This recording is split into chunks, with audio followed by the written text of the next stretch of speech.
Bien, je vous invite à faire une lecture dans l'évangile de Luc, au chapitre 2, et nous lirons les versets 49 et 50.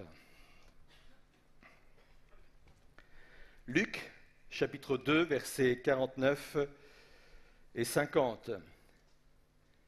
Il leur dit, c'est Jésus qui parle à ses parents, alors qu'il n'a que 12 ans, il leur dit, « Pourquoi me cherchiez-vous ?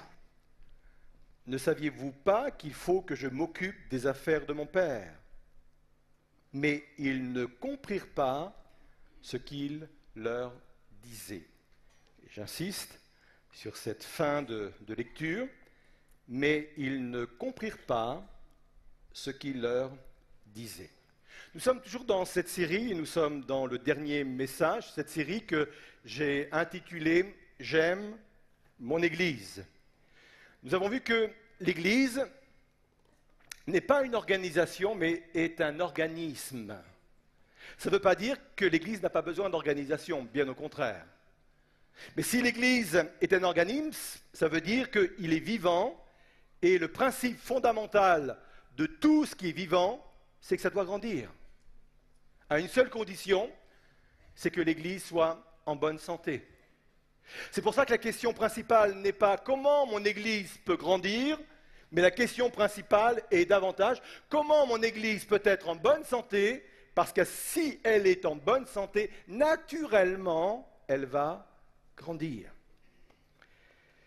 Une Église en bonne santé, c'est une Église que l'on aime. Et nous avons déjà vu que aimer son Église, ça se décide. Malgré toutes les imperfections qu'il peut y avoir dans une Église comme celle-ci, malgré toutes les incompréhensions que nous pouvons rencontrer dans une Église comme celle-ci, une Église que l'on aime, c'est une Église qu'on décide d'aimer. Une Église en bonne santé est une Église dans laquelle les relations sont favorisées. C'est l'histoire du corps où il est important que les membres correspondent entre eux. Une Église en bonne santé est une Église dans laquelle chaque membre remplit la fonction pour laquelle il est appelé. Et nous avions parlé de la nécessité de ce mur que l'on appelle le mur des équipiers. Une Église en bonne santé est une Église dans laquelle se manifeste la vie de l'esprit. Et Georges en a parlé dimanche dernier. Et nous allons voir aujourd'hui qu'une Église en bonne santé est une Église qui nous prépare au lundi. D'où le titre de mon message ce matin, « J'aime mon Église car elle me prépare au lundi ». Alors on va revenir à une autre diapo que vous avez déjà vue, ce sont les 4 points cardinaux. Vous vous rappelez de ça ? C'est la raison pour laquelle l'Église existe. C'est la raison pour laquelle chaque dimanche on est là, c'est la raison pour laquelle au cours de la semaine il y a des dizaines et des dizaines d'activités. C'est la raison pour laquelle il y a 13 pôles, c'est la raison pour laquelle il y a 50 services dans l'Église. Nous sommes là pour cela, accueillir, restaurer, équiper, envoyer. Mais la question qu'on va se poser ce matin, c'est équiper, d'accord, pour envoyer, d'accord, mais envoyer où ? Envoyer les personnes pour qu'ils deviennent des pasteurs, pour qu'ils deviennent des missionnaires, pour qu'ils deviennent des implanteurs d'église ? Oui, sans doute. Mais ce type d'envoi ne concerne qu'une minorité. Et je pense que ça devient très restrictif si on met derrière ce mot « équipé » pour envoyer uniquement cela. Envoyer veut-il dire être envoyé dans son appel, dans son ministère, au sein de son Église, auprès des enfants, auprès de la jeunesse, auprès des aînés, que sais-je. Même si on élargit le cercle, ça reste tout de même restrictif. Alors oui, équipé pour envoyer, mais je pense davantage à être équipé pour être envoyé au sein de mes responsabilités professionnelles. au sein de mes responsabilités familiales, au sein de mes responsabilités politiques, au sein de mes responsabilités associatives.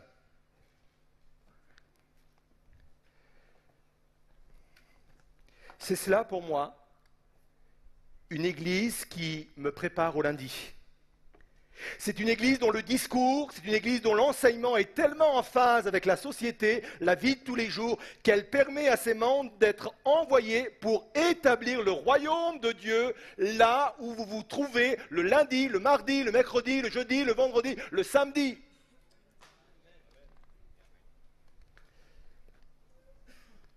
Et on va surtout s'arrêter là-dessus ce matin.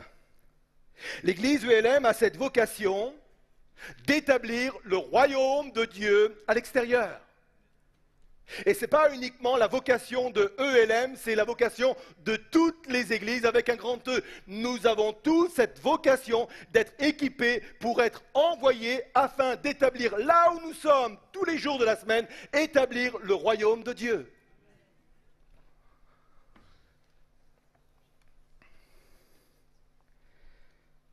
Et pour cela, j'ai besoin d'évoluer dans ma compréhension de ce qu'est le royaume de Dieu. Et je reviens à ce que Jésus a dit à ses parents alors qu'il n'avait que 12 ans. Ses parents n'avaient pas compris ce que Jésus disait ou faisait. Ne saviez-vous pas qu'il faut que je m'occupe des affaires de mon Père?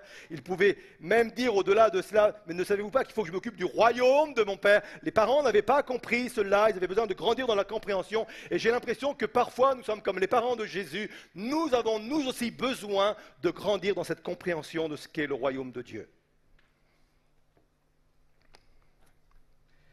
Pour cela, il nous faut sortir de deux fausses théologie. La théologie du provisoire et la théologie des quatre murs. Qu'est-ce que j'entends par la théologie du provisoire? Je vais présenter plutôt une citation d'un orateur qui est apprécié dans le monde des affaires. Il s'appelle Denis Peacock, plusieurs le connaissent ici. Il a dit ceci: l'Église n'est pas une salle d'attente pour aller au ciel, mais un laboratoire de gouverneurs pour changer les nations. Et il faut vraiment qu'on change de mentalité par rapport à cela.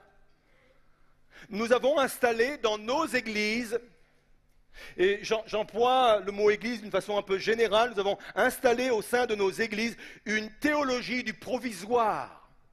Et là, je sais que je vais faire grincer des dents, je sais que je vais faire soulever des cheveux de la tête pour une simple raison, c'est que nous avons beaucoup insisté sur le retour de Jésus.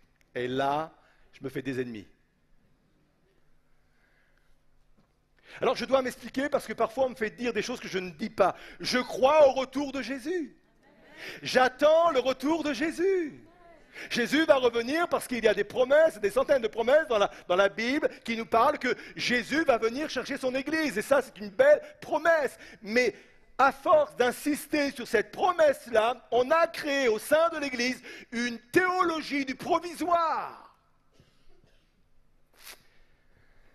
Je ne sais pas ce que veut dire ce silence.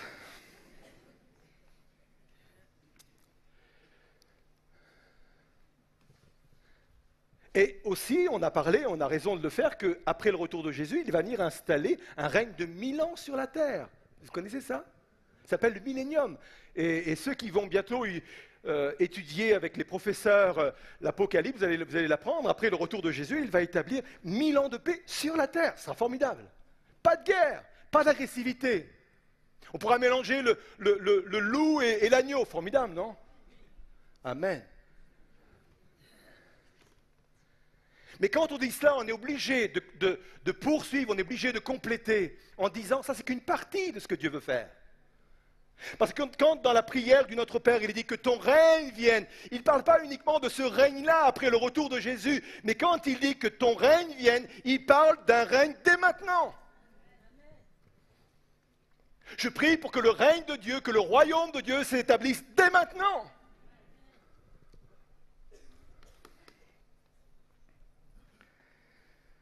Quand je parlais de la théologie du provisoire, je pense à à ses disciples quand Jésus est monté au ciel. Vous vous souvenez, ils étaient dans une théologie du provisoire. Ils attendaient que Jésus revienne. Et deux anges vont venir vers les disciples et vont dire, mais pourquoi? Pourquoi vous regardez au ciel comme cela? Oui, c'est vrai, il va revenir de la même manière qu'il est parti. La seule fois où Jésus a invité ses disciples à lever les yeux, ce n'est pas vers le ciel. Vous lirez dans les évangiles, il a dit, levez les yeux car la moisson est prête. Et voilà l'équilibre. C'est certes, Jésus revient, certes, il y a un règne glorieux qui nous attend, mais ici-bas, il faut lever les yeux parce qu'il y a du boulot, parce qu'il y a du travail, parce qu'il y a une moisson, parce qu'il y a un royaume à établir. Et il faut vraiment sortir de cette théologie du provisoire. La deuxième fausse théologie que je veux dénoncer ce matin, c'est la théologie des 4 murs. Nous avons enfermé Dieu dans nos églises. Et il dit, je veux sortir.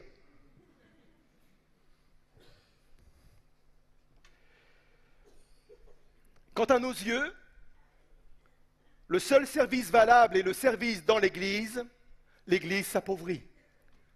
L'église devient malade. Je ne dis pas, parce que je ne veux pas me contredire non plus, qu'on n'a pas besoin d'être engagé dans l'église. Bien entendu, l'église a besoin de vous pour fonctionner. Mais quand ma théologie est simplement une théologie de ce qui est important, c'est ce qui se passe dans l'église, et mon engagement dans l'église, j'appauvris l'église et je la rends malade. Et quand je parle de sortir des 4 murs, je ne parle pas forcément de sortir dans la rue pour chanter, pour faire du porte-à-porte. Je ne dis pas que ce n'est pas bien de le faire, et ceux qui ont à cœur de le faire, il faut le faire.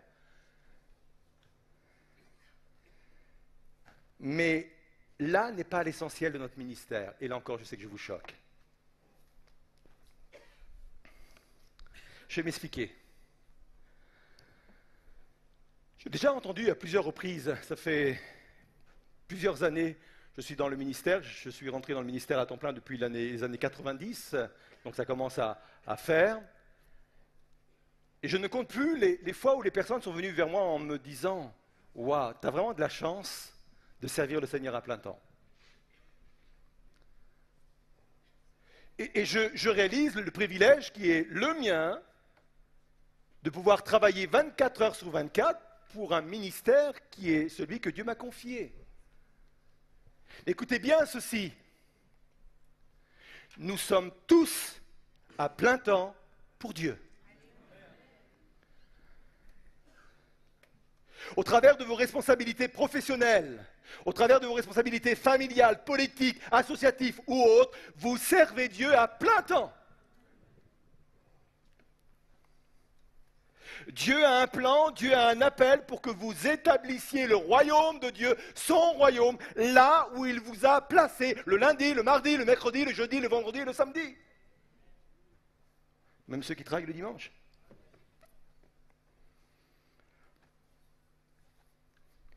Ça fait penser un peu à Esther, quand un membre de sa famille est allé lui dire « Mais qui c'est ? Qui sait, ce n'est pas pour un temps comme celui-ci que tu te trouves à cette responsabilité. » Et j'aimerais vous dire que c'est la même chose pour chacun d'entre nous. Je ne sais quelle est votre implication dans la société, je ne sais quel est votre métier, je ne sais pas quelle est votre implication dans le tissu social, je ne sais pas quelle est votre implication au niveau politique, mais peut-être qu'il y a cette parole qui doit résonner dans votre cœur. Qui sait ? Qui sait, ce n'est pas pour un temps comme celui-ci que tu te trouves à la tête de cette responsabilité ou de cette fonction.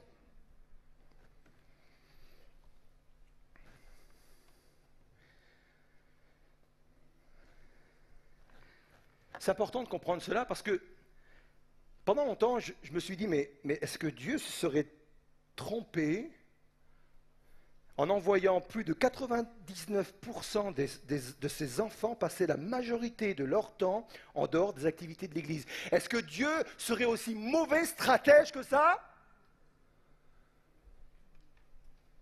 Ou alors il aurait trouvé des financements pour qu'on soit tous à plein temps, rien que pour ça? Vous me suivez? Bon, il y en a 3 qui suivent.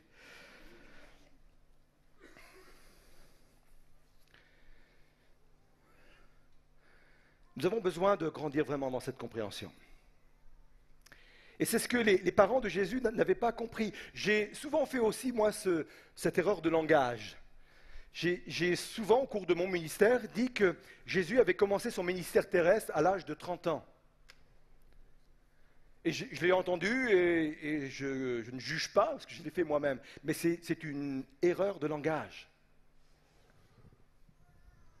Certes, à 30 ans, son ministère est devenu plus public. Certes, à 30 ans, son ministère a pris une autre dimension. Mais à 12 ans, alors qu'il est au milieu des docteurs dans le temple, son ministère s'exerçait. Marc, dans son évangile, précise que Jésus n'était pas simplement le fils du charpentier, mais il était aussi charpentier. Et Georges en a parlé dans son message dimanche dernier. Quand Jésus travaillait le bois, il était à plein temps pour le royaume de Dieu. Quand Jésus s'adressait peut-être à la clientèle, quand Jésus allait peut-être sur les chantiers pour voir ce qu'il y avait à faire, Jésus déjà était dans son ministère, Jésus était déjà à temps plein pour le royaume de Dieu. Est-ce que vous me suivez dans cela? C'est que peut-être pour certaines personnes c'est nouveau, mais c'est tellement important de le comprendre, de le saisir, de le réaliser ce matin. Le ministère de Jésus n'a pas commencé à l'âge de 30 ans, il a commencé alors qu'il était en bas âge. Parce que nous sommes tous à plein temps pour le royaume de Dieu, là où il nous a placés.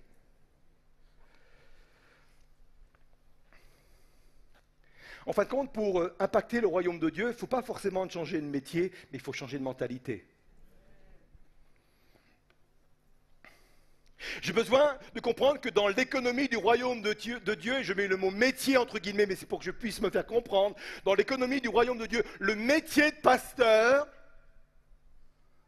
n'est pas plus important que tous les autres métiers.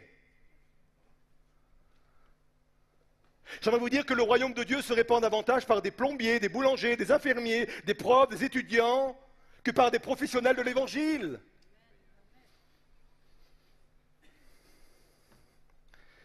Je ne sais pas si on faisait un sondage ce matin et qu'on posait cette question.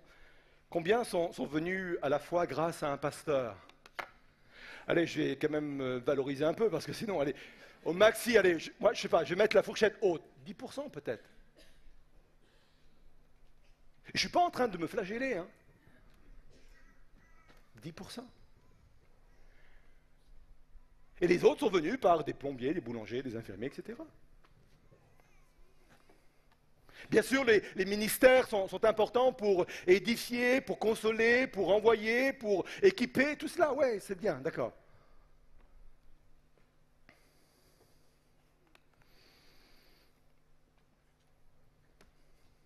J'ai besoin de comprendre également que dans l'économie de Dieu, nos valeurs sont beaucoup plus importantes que nos paroles. Ceci dit, Dieu nous donnera toujours l'occasion de parler de lui. Faites une expérience.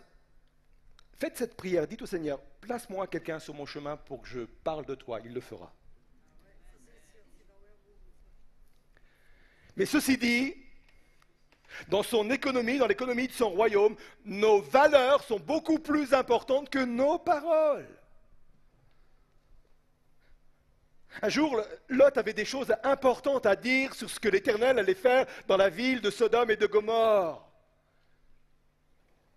Et il va leur parler, mais il est dit ceci, mais aux yeux de ses gendres, il parut plaisanter.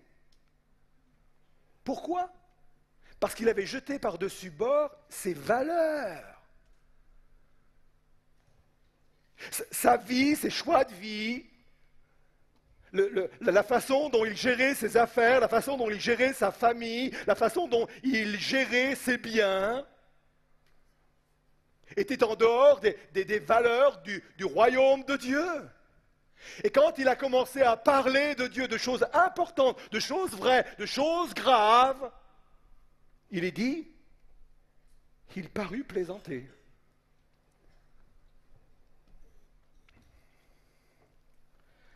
Parce que dans l'économie du royaume de Dieu, nos valeurs sont plus importantes que nos paroles.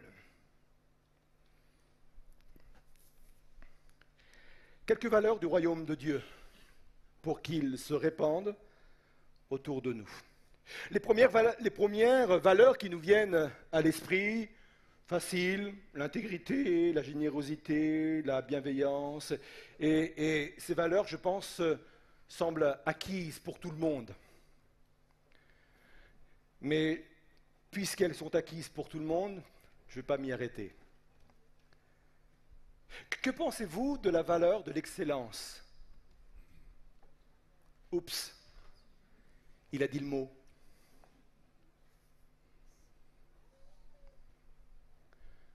Moi, je crois que le royaume de Dieu s'établit dans l'endroit où Dieu nous a placés la semaine. Les valeurs du royaume de Dieu s'établissent par l'excellence.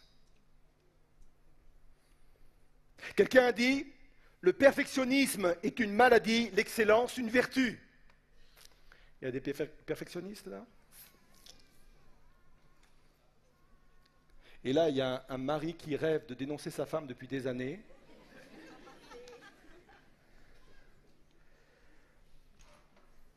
Mais sur quoi, pasteur, vous basez-vous pour affirmer de telles choses? Matthieu 5, verset 16. Que votre lumière luise ainsi devant les hommes, afin qu'ils voient vos bonnes œuvres et qu'ils glorifient votre Père qui est dans les cieux.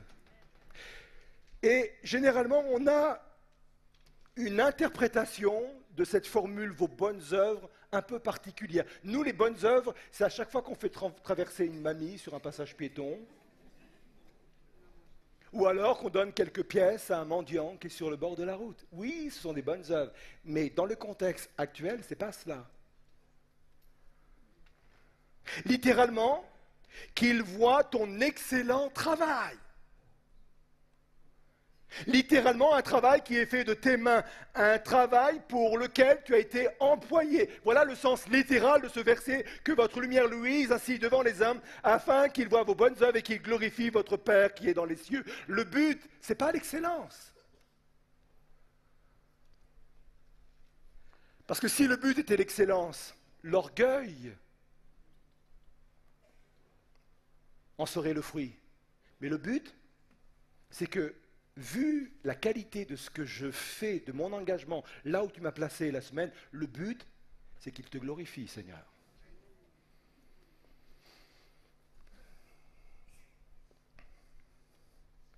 Autre valeur,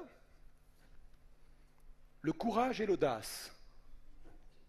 Là aussi, je pense que parfois on s'est trompé de théologie, on a prêché au milieu de nous une théologie un peu de la pauvreté, d'une humilité excessive, pour contrebalancer d'autres théologies, de la prospérité ou autre. Parfois, on manque d'équilibre. Jésus encourage une saine audace. Il le fait au travers de la parabole des talents. Matthieu 25, verset 14, il en sera comme d'un homme qui, partant pour un voyage, appela ses serviteurs, il leur remit ses biens, il donna 5 talents à l'un, 2 à l'autre, et 1 au troisième, à chacun selon sa capacité. Et le maître va louer les serviteurs qui ont fait preuve d'initiative. Le maître va louer les serviteurs qui ont donné le meilleur d'eux-mêmes, même ceux qui ont pris des risques. Pourtant, le dernier qui lui est allé mettre dans la terre le talent qu'il avait reçu, il n'a pas détourné des fonds. Hein. Il était honnête. Il n'a pas fait un abus de bien social. Il n'a pas eu des casseroles derrière à traîner. La seule chose qui lui a manqué, c'est de l'audace, c'est de l'ambition, c'est d'y mettre tout son cœur dans ce qu'on lui avait confié.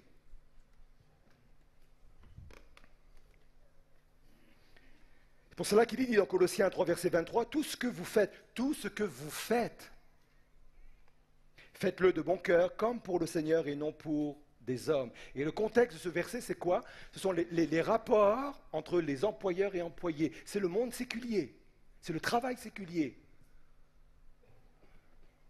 Comment je peux établir le royaume de Dieu là où Dieu m'a placé le lundi, le mardi, tous les jours de la semaine? C'est en étant motivé dans le travail qu'on m'a confié. C'est en étant audacieux, c'est en étant courageux, investi dans le travail qu'on m'a confié. Ah, ça change de certains discours qu'on j'entends, hein?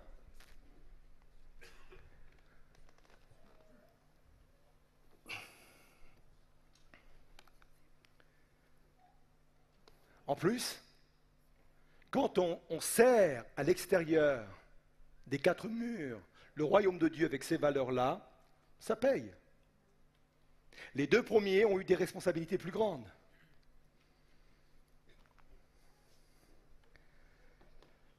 Puisque tu as été fidèle dans les responsabilités que je t'ai données, je t'en confierai beaucoup. Je dénonce comme vous la théologie de la prospérité, mais je crois également que si je sais investir le monde des valeurs du royaume de Dieu, telles que l'audace, l'ambition et autres, Dieu me donnera des responsabilités.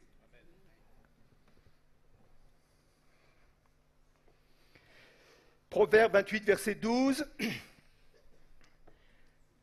Quand les justes triomphent, c'est une grande gloire. Quand les méchants s'élèvent, chacun se cache. Une autre version dit ceci. Quand les hommes justes ont le pouvoir ou les responsabilités, l'honneur en rejaillit sur tous. Moi, je préfère voir un chrétien en responsabilité que parfois quelqu'un qui n'a pas les valeurs du royaume de Dieu.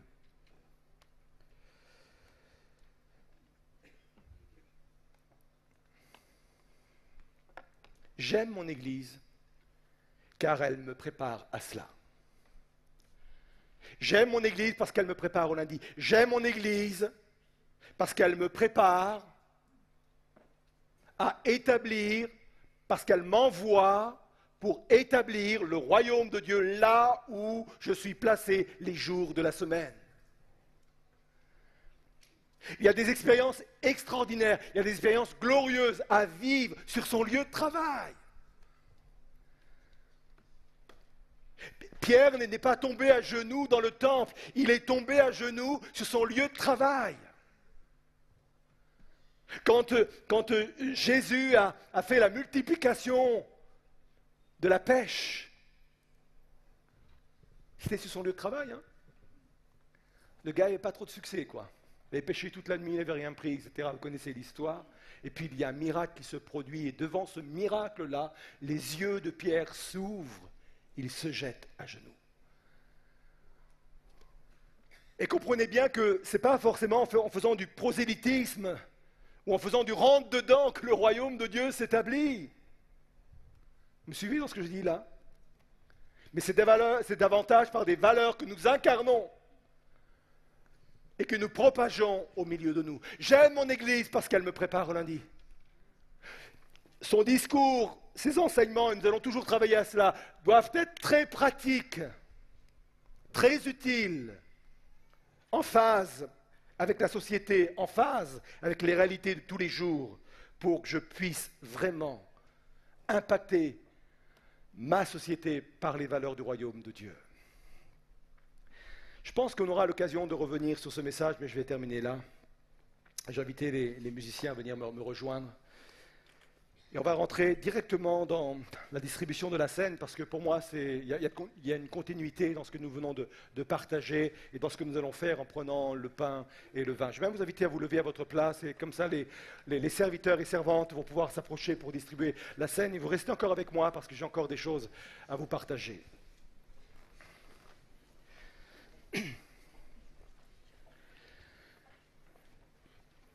Je crois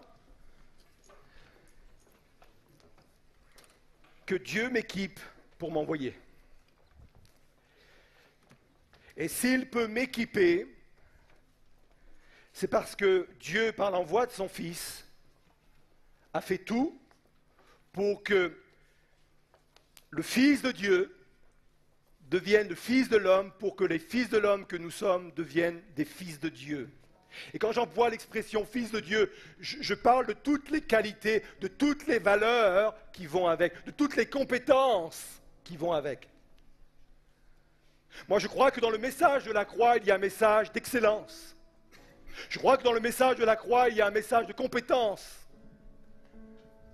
Peut-être qu'il y a des personnes qui se disent aujourd'hui, mais pasteur, vous connaissiez l'endroit où je me retrouve, où je vais me retrouver demain. Vous le connaissiez, cet endroit, vous ne diriez peut-être pas la même chose ou les mêmes choses. Moi, je crois que Dieu peut intervenir là où vous êtes la semaine. Peut-être que quelqu'un est en difficulté. Je crois que Dieu peut intervenir d'une façon miraculeuse. Pierre était en difficulté. Il n'avait pas péché de la nuit.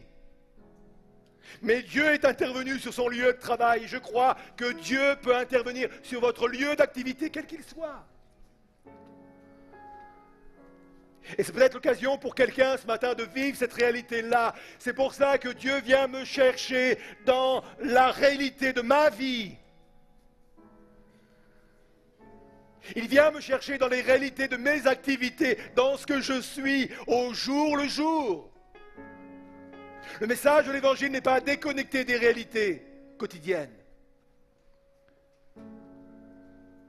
Comme Pierre est tombé à genoux sur son lieu de travail, tu peux tomber à genoux également sur ton lieu de travail en voyant la gloire de Dieu se manifester là où tu te trouves. Parce que le Fils de Dieu s'est fait Fils de l'homme pour que les fils des hommes que nous sommes deviennent des fils de Dieu avec toute l'excellence que cela englobe. Vivons cette réalité. On va prendre le pain et le vin, on ne va pas s'attendre, mais les serviteurs et servantes vont faire la distribution. Et en prenant ce pain et ce vin, je dis au Seigneur, Seigneur, tu t'es fait Fils de l'homme pour que tu puisses m'élever, toi, vers tes excellences, vers ton excellence. Vivez cette réalité par rapport à ce que vous vivez quotidiennement, peut-être dans vos engagements, dans votre travail. Parce que c'est là où Dieu veut que je sois actif. C'est là où Dieu veut que je le serve. Qui sait si ce n'est pour un temps comme celui-ci? Qui sait si Dieu n'a pas permis que tu sois là pour cela? Alors on va laisser la parole de Dieu, on va laisser la Sainte Seine se produire et on va chanter le chant qui est préparé. On se laisse travailler et conduire par le Saint-Esprit maintenant. Ce que j'ai grâce à Jésus, oui, ses promesses sont pour moi, car il a payé ma rançon une fois pour toutes. Pour ma liberté, mon assurance est en Christ seul, en sa justice et non la mienne. Et mon espoir est en son nom, sa bonté règne et durera jamais. Que la mort, tous mes péchés sont sans puissance et j'avance par ta faveur,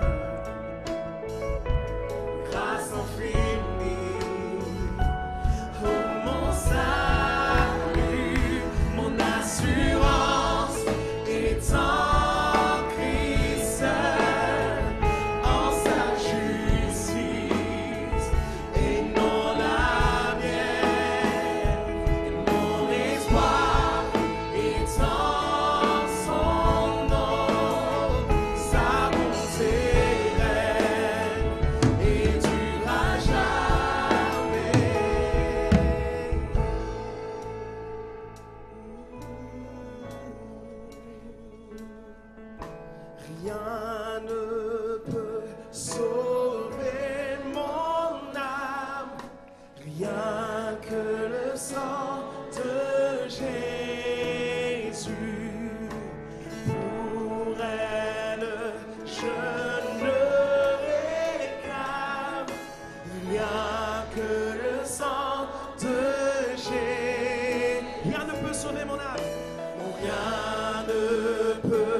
sauver mon âme,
que notre lieu de travail peut être un lieu de souffrance pour beaucoup de personnes.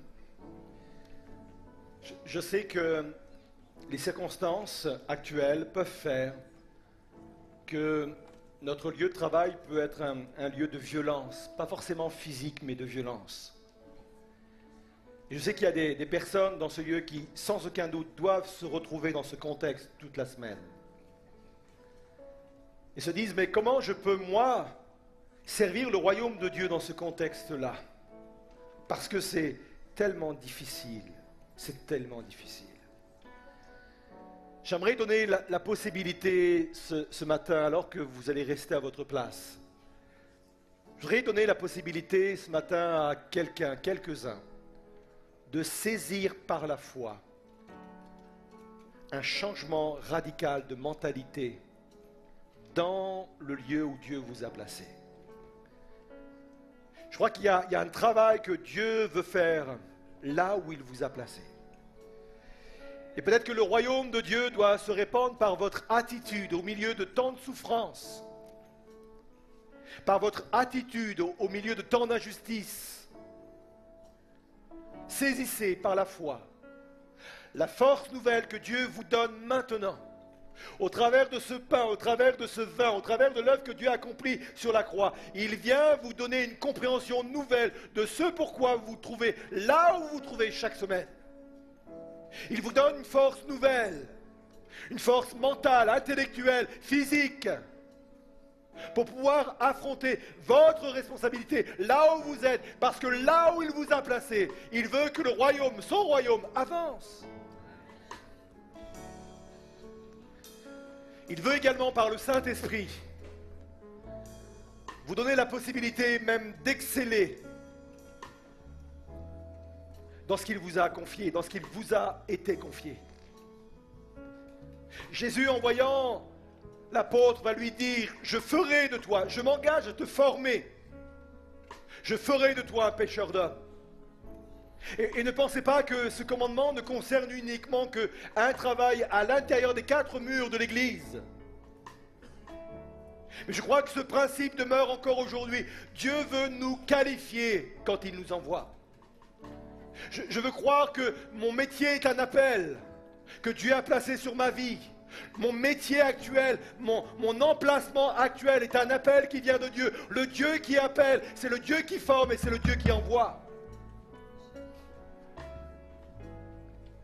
Saisissez par la foi le fait que Dieu va vous rendre capable.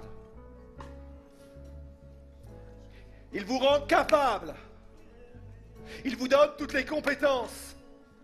Il vous donne toute la compréhension intellectuelle, mentale, spirituelle, pour pouvoir accomplir la tâche qui vous est confiée jour après jour.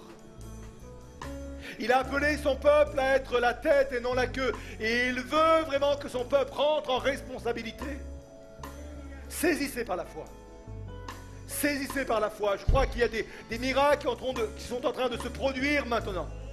Je crois qu'il y a des guérisons qui sont en train de se produire maintenant. Des guérisons intérieures. Des gens qui ont été blessés sur leur lieu de travail. Des gens qui ont été bafoués sur leur lieu de travail. Dieu est en train de les relever. Dieu est en train de les restaurer. Dieu est en train de les rétablir maintenant. Saisissez par la foi. Vous allez établir le royaume de Dieu là où vous vous trouvez. Vous allez établir le royaume de Dieu dans votre entreprise. Parce que Dieu vous en donne la capacité et la force maintenant.